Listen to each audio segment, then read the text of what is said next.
를 향하신 하나님의 계획이라는 제목의 말씀을 가지고 함께 은혜 받기를 원합니다.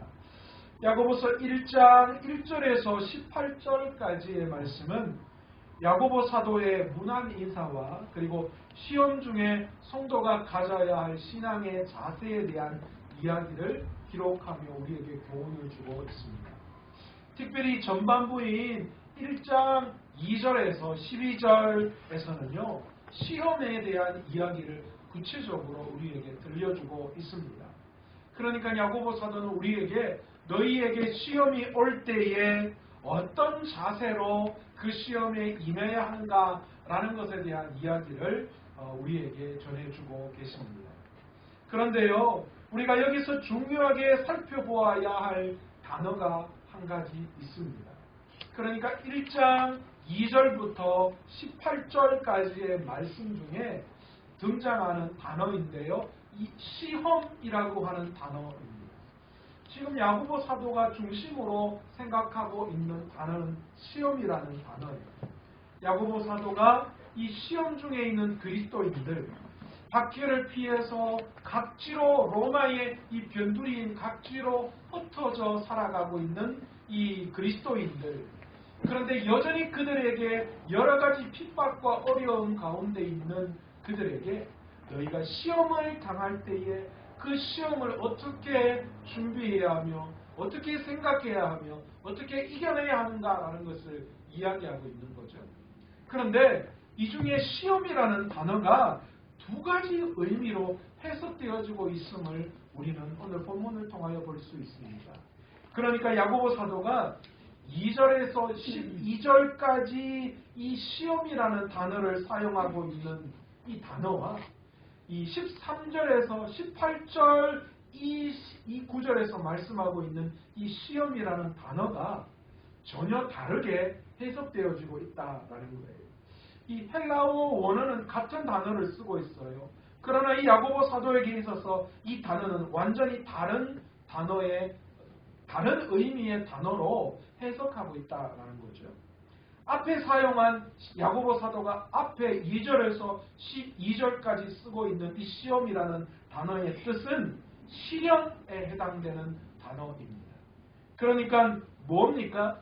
테스트에 대한 단어이죠.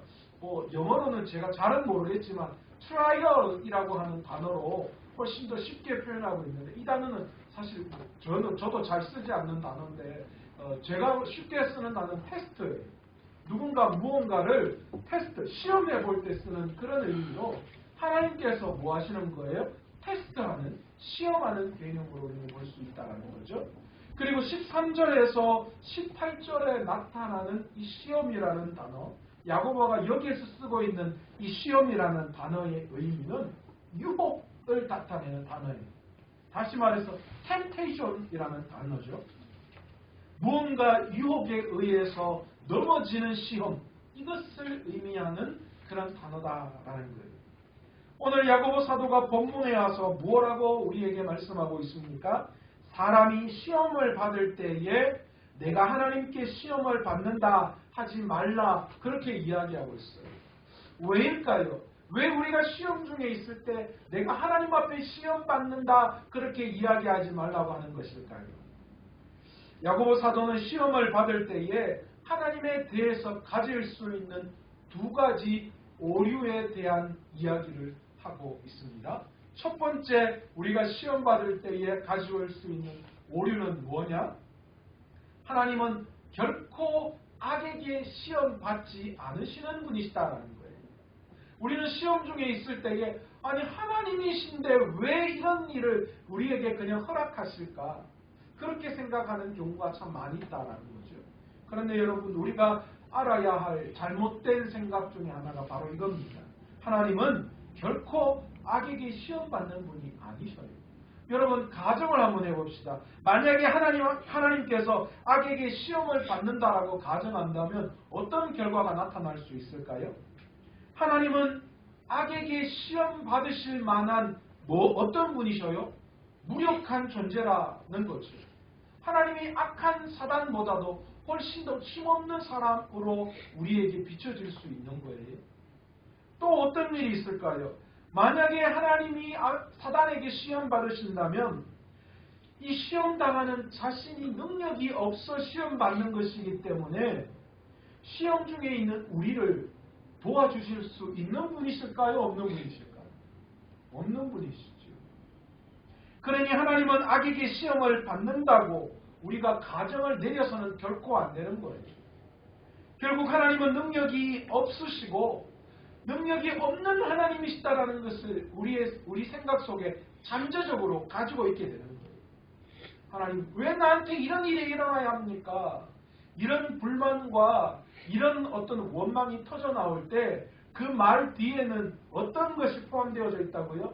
내가 입으로 표현하지는 않지만 하나님의 연약함을 그렇게 내가 표현하고 있는 것과 마찬가지다라는 거예요. 하나님은 결코 악한 일로 시험을 당하시거나 악한 자에게 시험을 당하지도 않으시는 분이셔요. 어떤 악한 생각, 마귀의 충동과 유혹에도 넘어가지 아니하시고 후회하실 그런 일도 하실 분이 아니시다라는 것입니다. 혹자는 예수 그리스도께서 이 땅에 오셔서 광야에서 시험 당하시는 그 시험을 가지고 하나님도 시험 당하셨죠? 그렇게 이야기하는 분도 계십니다. 그런데 여러분, 아닙니다. 이것은 하나님이 시험 받으시는 것이 아니었고 누가 시험 받으신 거예요? 하나님의 아들이신 예수 그리스도가 인간의 모습으로 이 땅에 오셔서 당하신 시험이다라는 거죠. 그러니까 인간 예수님이 받으신 시험이시다라는 거예요. 그런데 여러분 어떻습니까? 이 시험마저도 예수님은 어떻게 하셨어요? 능히 말씀으로 이기신 분이시죠. 그러니까 하나님은 시험 중에 계실 분도 아니시고 시험을 막상 당하신다 하더라도 그것에 넘어가실 분이 아니시다라는 거예요. 하나님은 결코 무력한 분이 아니십니다. 우리처럼 시험에 들지도 않으시는 분이십니다. 혹시 하나님의 능력을 의심하고 계시는 분이 있으시다면, 그래서 하나님이 능력이 없으셔서 하나님이 악한 그런 사단에게 시험 받으시고 넘어가서 내가 이렇게 어렵고 힘든 그런 결과를 나타내고 있지 않습니까? 라는 그런 오해가 있다면, 시험 중에 그런 오해를 하는 분이 계시다면 오늘 시간 여러분의 마음을 다시 한번 돌이켜 하나님께 나아와서 우리의 부족하고 연약한 부분들을 고할 수 있는 저와 여러분 되시기를 원합니다. 그럴 때 하나님은 그 이야기를 들으시고 반드시 역사에 주실 수 있는 분이셔요. 우리가 그것을 인정해야 돼요. 그것부터 우리의 믿음이 시작되어진다는 거예요.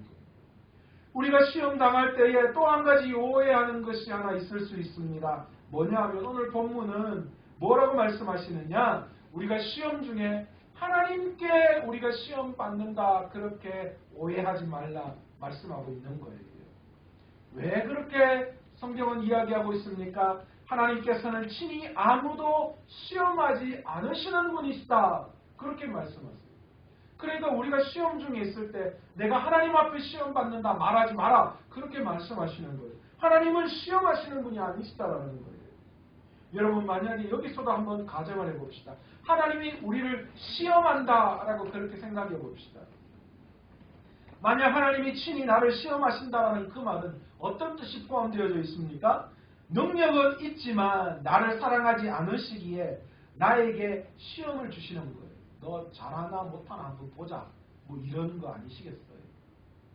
그러니 만약 하나님께서 친히 나를 시험하신다는 말 자체는 다른 말로 어떤 뜻으로 해석할 수 있어요? 하나님이 나를 사랑하시지 않는다라는 그런 개념으로 우리가 받아들일 수 있다라는 거예요. 그런데 그러나 여러분, 하나님은 그런 분이 아니시죠. 하나님이 어떤 분이신지, 하나님이 우리에게 어떤 분이신지 예레미야 29장 11절에서 13절에 너무 잘 나타나 있습니다.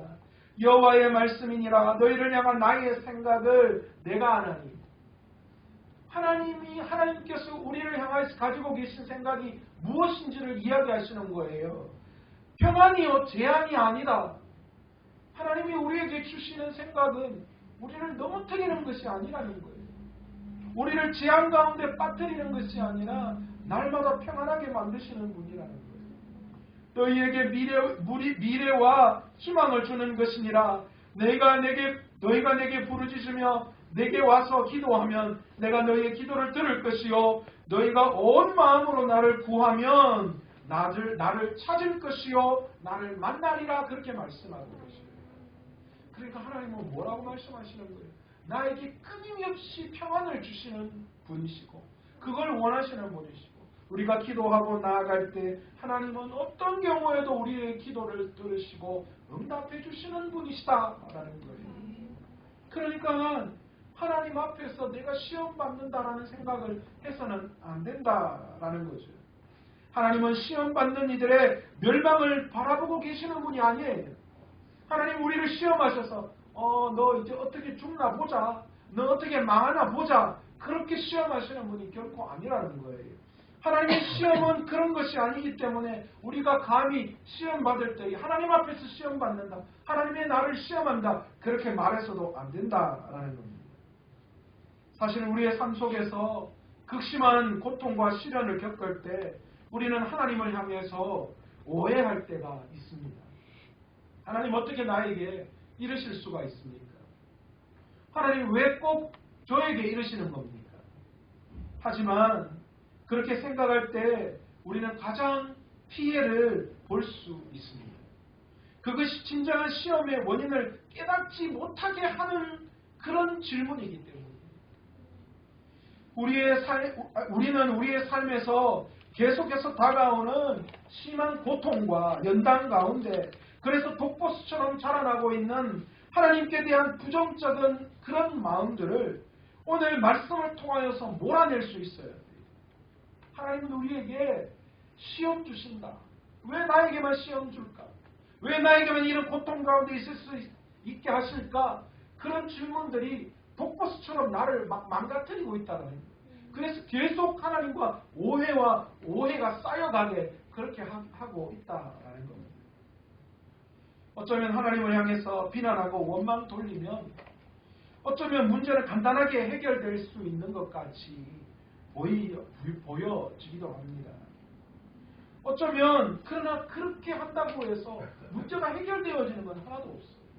어쩌면 더 큰 미궁 속으로 더 큰 문제 속으로 빠져나갈 수밖에 없죠.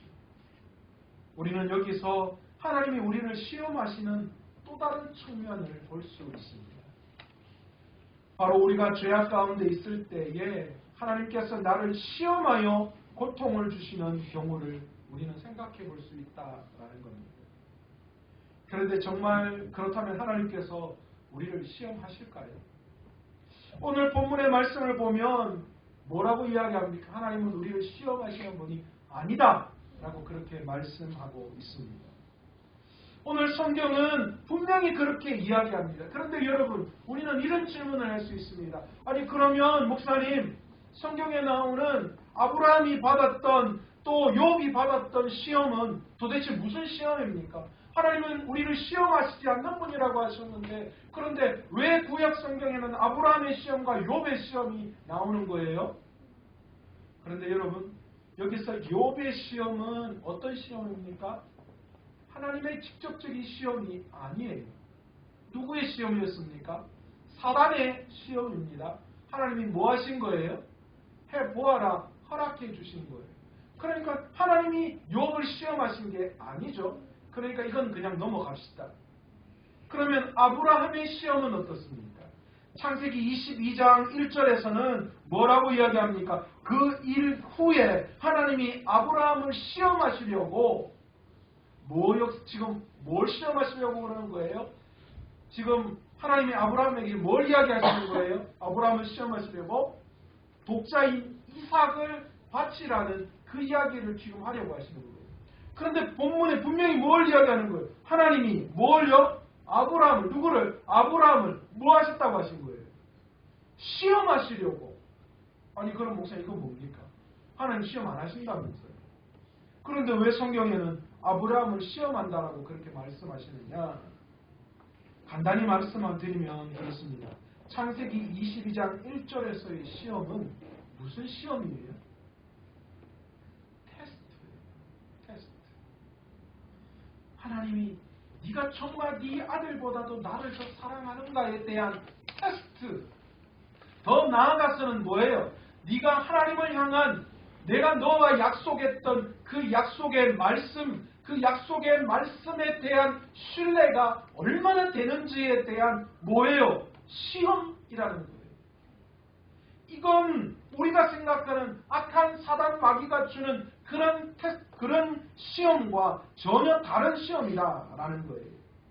야고보 사도가 이야기하는 오늘 이 후반절에 나오는 시험은 테스트의 의미가 있다면 하나님께서 악한 유혹으로 우리를 유혹하시나 걸려 넘어가시는 그런 시험을 하시는 분이 아니시다라는 그 말씀에 우리는 도달할 수 있다라는 거예요.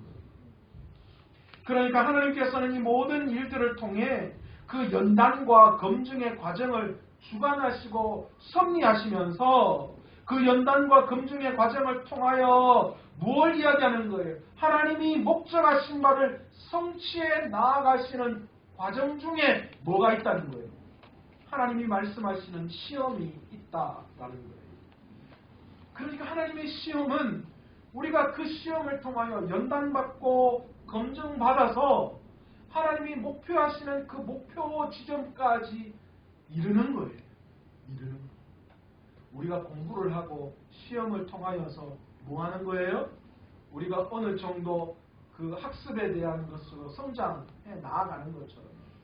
요즘 우리 아들 보니까 저거 해요. 그 구구단 지금 그거 하고 있거든요. 그래서 구구단은 요즘 어떻게 외우나 그러니까 그 무슨 두 묶음씩 묶어봐라, 세 묶음씩 묶어봐라, 뭐 그렇게 이야기하고 그래서 그게 몇 개냐 하면서 구구단의 원리를 이제 하나씩 깨우쳐 나가더라고요. 요즘은 제가 구구단 외우는 거 보니까 곧잘 뭐 2는 2, 2는 4 막 잘 외우더라고요. 그러니까 그렇게 조금씩 뭐해 나가는 거예요? 그런 시험을 치고 또 스스로가 그 이론을 깨달아서 그것이 잘 자기 것이 될 수 있도록 만들어져 나아가는 것처럼 하나님이 오늘 우리에게 시험하시는 이 시험은 바로 그런 시험이라는 거예요. 하나님의 시험은 사단이 주는 그런 시험과 다르다라고 말씀하시는 거예요. 그 연단과 그 검증 과정을 통하여 하나님이 우리를 향하여 목표하시는 바를 성취해 나아가는 것에 하나님의 시험이 있다라는 겁니다. 그래서 고린도전서 10장 13절에는 뭐라고 말씀하시느냐? 하나님께서는 우리가 감당할 수 없는 시험을 당하기를 허락지 아니하신다. 그렇게 말씀하십니다. 그러니까 하나님이 우리를 시험하실 때는 한마디로 쉽게 말하면 우리를 테스트하실 때는 우리의 수준에 딱 맞도록 테스트를 하신다라는 거예요. 제가 뭐 우리 아들 보고 너 요즘 좀 공부 좀 하니까 미분 적분을 한번 풀어봐라. 그렇게 던져놓고 귀신같이 그것도 못 풀고 이렇게 하는 게 아니라는 거예요.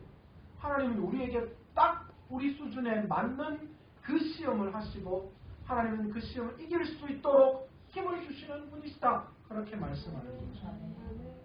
더 나아가 하나님께서는 시험들의 원인 제공자가 아니라는 정도로 끝나는 게 아니에요.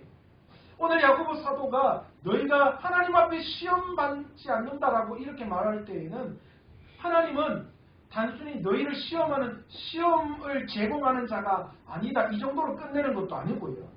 또 감당치 못할 시험 당함으로 말미암아 우리를 보호해 주시는 그 보호에서도 끝나는 분이 아니라 더 나아가 시험 당하는 우리의 고난의 현장 속에 우리 하나님이 직접 뭐 하시는 거예요? 개입하셔서 그 다음에 뭐 하시는 거예요? 우리가 그 시험을 이겨낼 수 있도록 하나님이 이끌어 주시는 분이 우리 주님이시다. 그렇게 말씀하고 계십니다. 그러니까 하나님의 시험은 우리가 두려워할 대상이에요. 아니면 즐겨해야 될 대상이에요. 즐거워해야 될 대상이에요.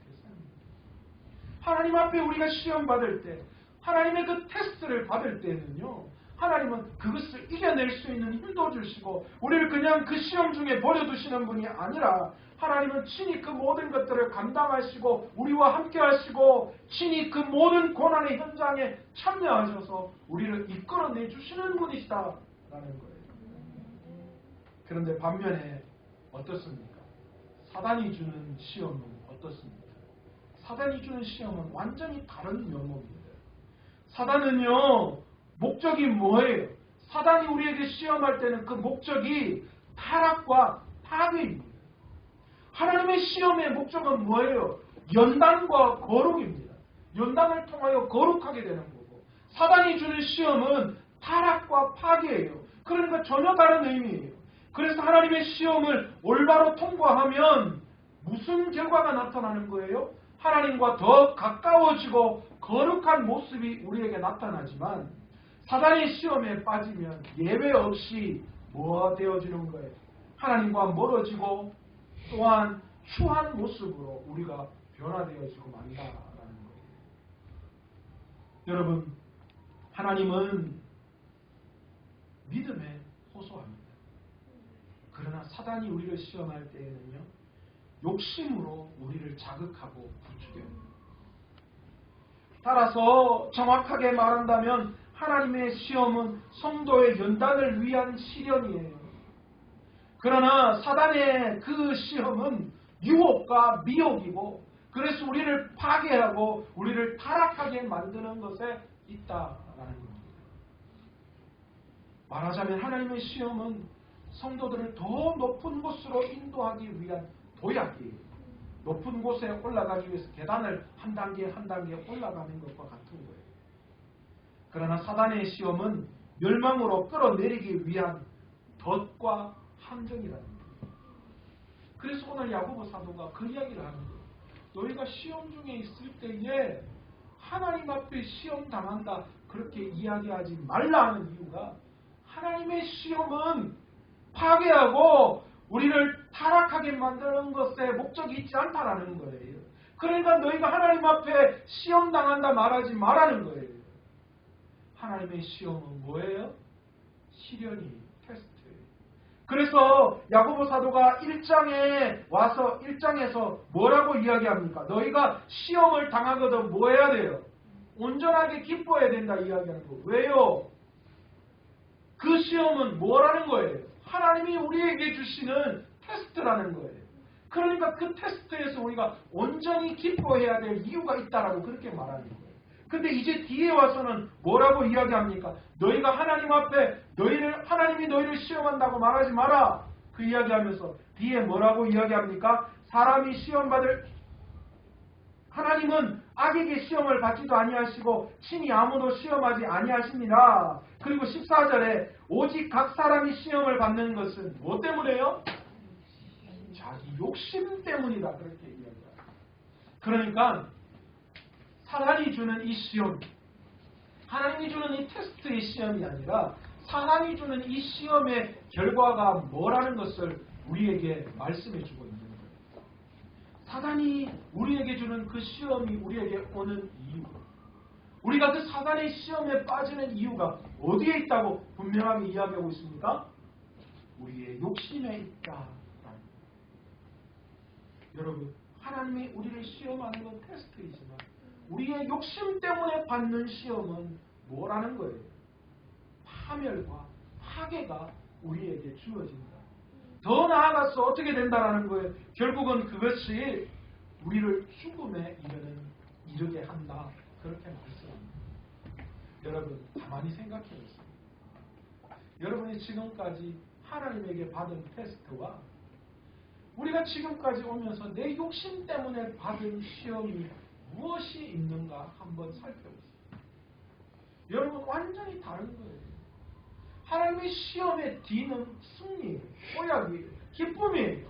그래서 하나님의 테스트는 견딜 만한 거예요. 이겨낼 만한 거예요. 그런데 여러분, 내 욕심 때문에 받는 시험의 결과는요, 너무너무 참혹합니다.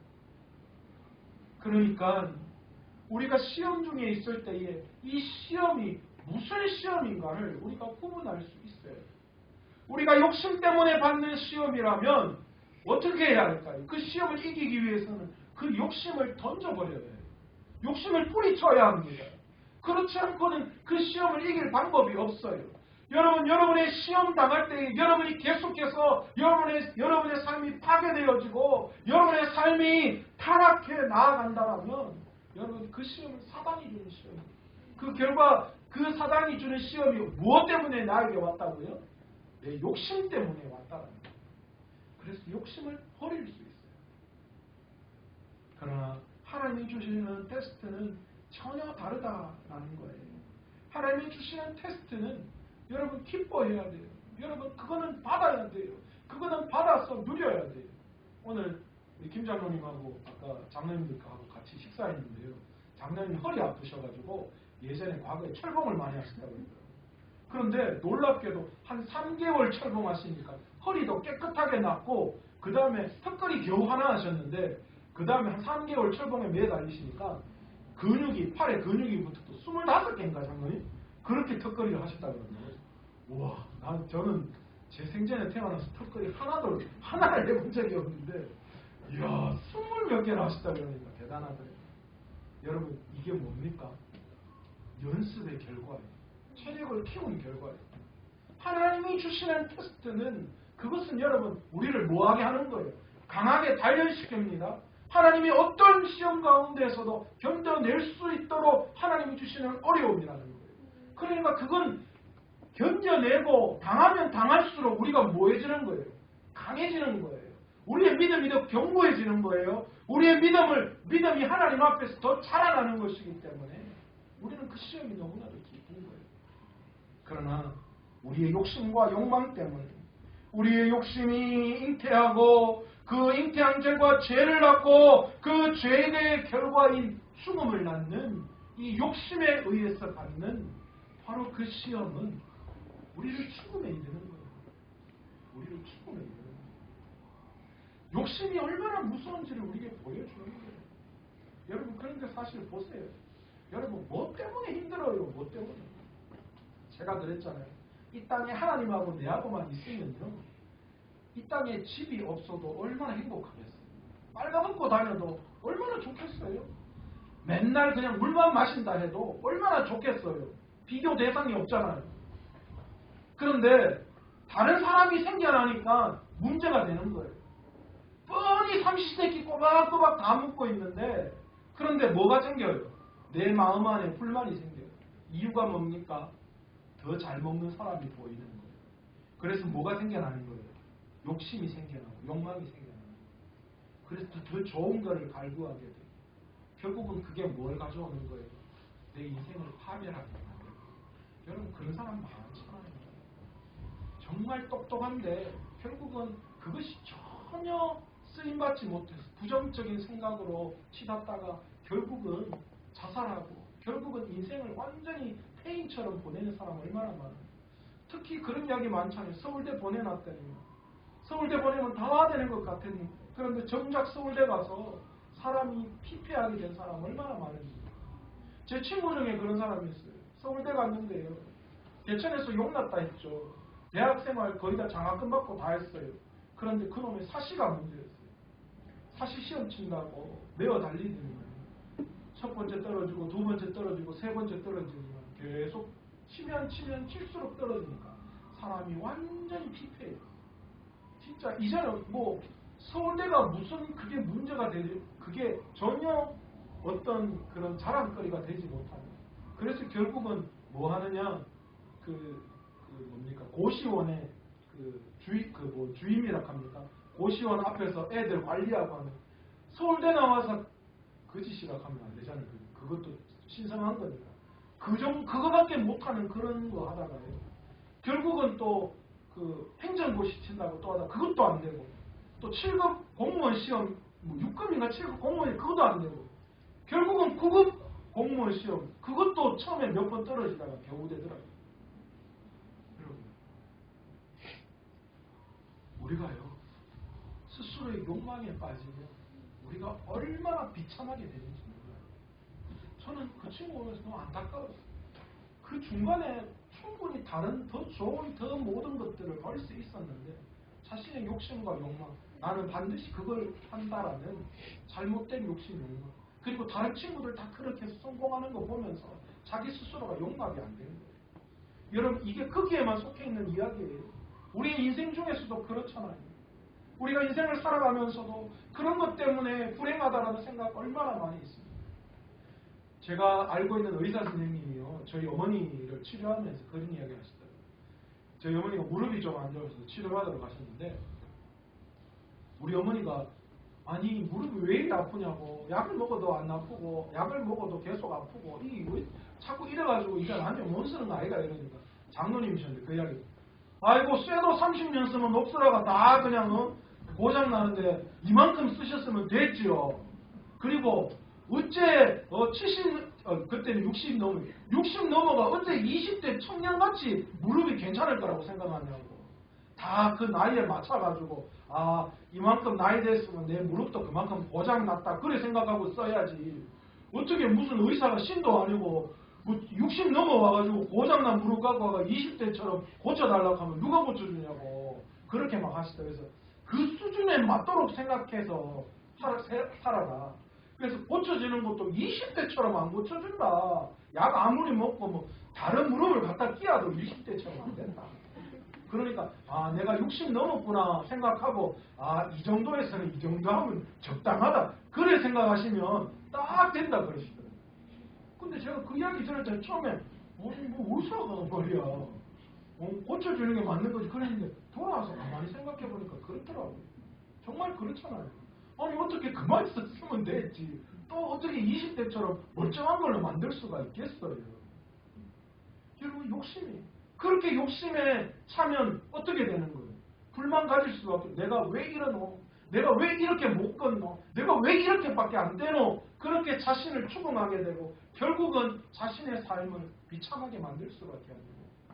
그런데 아 그렇구나 생각하고 그래 이 정도라도 할 수 있는 게 언제고. 그러니까 잘 관리해서 지금이라도 그래 계단이라도 올라갈 수 있고 뭐라도 조금씩이라도 할 수 있고 내가 띠박지는 못해도 그래도 내가 원하는 대로 걸어 다닐 수 있는 이 정도만 해도 감사하다. 요 정도로 내가 잘 아껴가 끝까지 써야 되겠다. 그런 마음 없는 사람과 아닌 사람은 천지 차이죠. 여러분이 지금 시험 당하는 이유가 어디에 있습니까? 무엇 때문에 시험 당한다고 생각합니까? 시험은 다 자기 욕심, 욕망 때문에 다 받아먹고 원망은 하나님 앞에 하나님 왜 접니까? 왜 납니까? 혹시 그렇게 원불교하고 계시지는 않습니까? 하나님은 우리를 그렇게 시험하시는 분 아니에요. 그 시험은 다 우리의 욕심, 욕망 때문에 생겨나는 시험이기에 그 욕심, 욕망 버리면요 얼마나 좋은지 몰라요. 제가 우리 딸에 대한 욕심과 욕망을 다 버리니까 얼마나 행복한지 몰라요. 우리 딸이 뭐 공부 좀 안 해도 그래 건강하게만 자라다고. 왜냐하면 아픈 애들 보세요. 병원에 가서 아픈 애들 보면 그 아픈 애들 엄마 마음은 어떨까요? 건강하게 내 옆에만 있어도 이 생각 안 하겠어요. 그러니까 그것만 해도 너무 행복해. 그래 하나님이 알아서 하시겠지. 하나님이 태어나게 하셨고 하나님이 책임지시니까 하나님이 알아서 하시겠지. 뭐 마음 편한 거예요. 마음 편한 거예요. 그러니까 뭐 거기에 대해서 자녀 때문에 시험 받을 게 없어요. 가끔 막 말 안 들어가 묵하고 올라오는 건 있겠지만 그런 얼마나 좋은지. 때로는 우리가 이겨내고 견뎌내야 할 시험들도 있어요. 예를 들자면 우리 교회 가운데 모여 있는데 여러 가지 힘들고 어려운 부분들이 생겨났을 때 여러분 그건 뭐예요? 그거는 사단이 주는 좌절과 절망하게 만들고 파괴하는 시험이에요. 그건 우리가 이겨내서 더 크게 성장하게끔 하시기 위해 하나님이 주시는 거예요. 오늘 우리 장로님들 모여서 우리 교회가 앞으로 걸어가야 할 것에 대한 여러 가지 이야기들을 함께 나누면서 너무 좋은 시간을 가졌어요. 이게 우리를 좌절하고 절망하게 하는 거 아니에요. 우리를 더 성장하게 만드는 과정 가운데 있는 거예요. 그러니까 이거 이겨내면 되는 거예요. 견뎌내면 되는 거예요. 네. 그러면 하나님이 더 큰 걸 주신 줄로 믿습니다. 네. 그건 뭐 포기하고 개념일까? 여러분 결국 우리가 받는 이유도 우리가 시험받는 이유도 욕심이고 우리를 사망에 이르게 하는 것도 욕심이고 우리를 하나님의 복에서 떠나가고 면류관을 가지지 못하게 하는 게 다 욕심이에요. 세상으로 오는 욕심이에요. 성경은 이 시험을 이길 수 있는 길은 오직 한 가지라고 이야기합니다. 뭐예요? 지혜가 있어야 합니다. 그래서 성경이 야고보 사도가 시험 당할 때 뭐라고 이야기하는 거예요? 너희가 하나님 앞에 시험 받을 때 뭐 하라고요? 하나님 앞에 지혜를 구해야 한다. 그렇게 말씀합니다. 우리가 하나님의 테스트의 시험을 받을 때에 그 테스트를 이기기 위해서 하나님 내가 이것을 기꺼이 이길 수 있도록 하나님의 지혜를 허락해 달라고 기도할 때 하나님은 그 테스트를 이겨내게끔 하신다. 두 번째, 두 마음을 버리라라고 말씀하시는 거예요. 전에 나왔죠? 우리가 시험 중에 우리가 두 마음을 가지게 된다라는 거예요. 그 두 마음이 뭐라고 했습니까? 하나님의 뜻대로 하시라고 말씀하는 그 반면에 뭐예요? 그 뒤에는 내 뜻이 가득 숨어 있어가지고 내 뜻대로 이렇게 해주는 게 하나님의 뜻이에요. 그렇게 정해버리고 난 다음에 하나님의 뜻인 양 그렇게 구하는 그런 두 마음을 이야기한다고 말씀드렸죠. 이 두 마음을 버리는 것이 뭐 하는 거예요? 시험을 이기는 길이라는 거예요.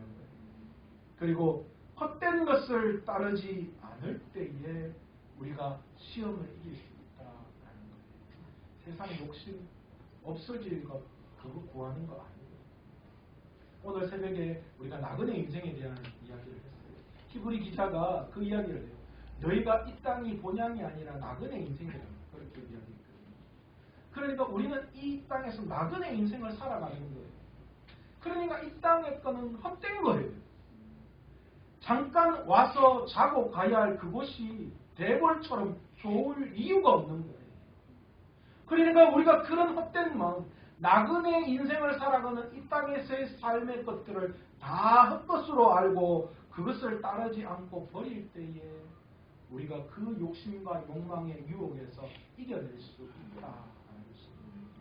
그러기 오늘도 귀한 우리가 시험 당할 때 하나님 앞에 시험 당한다라고 생각하지 마시고 우리의 욕심과 욕망으로 말미암아 받는 시험일 수도 있음을 깨닫고 우리의 욕심과 욕망을 이 땅의 헛된 것들을 버림으로 말미암아 우리가 다시 한번 주님을 바라볼 수 있는 눈을 가질 수 있는 저와 여러분 되시기를 원합니다.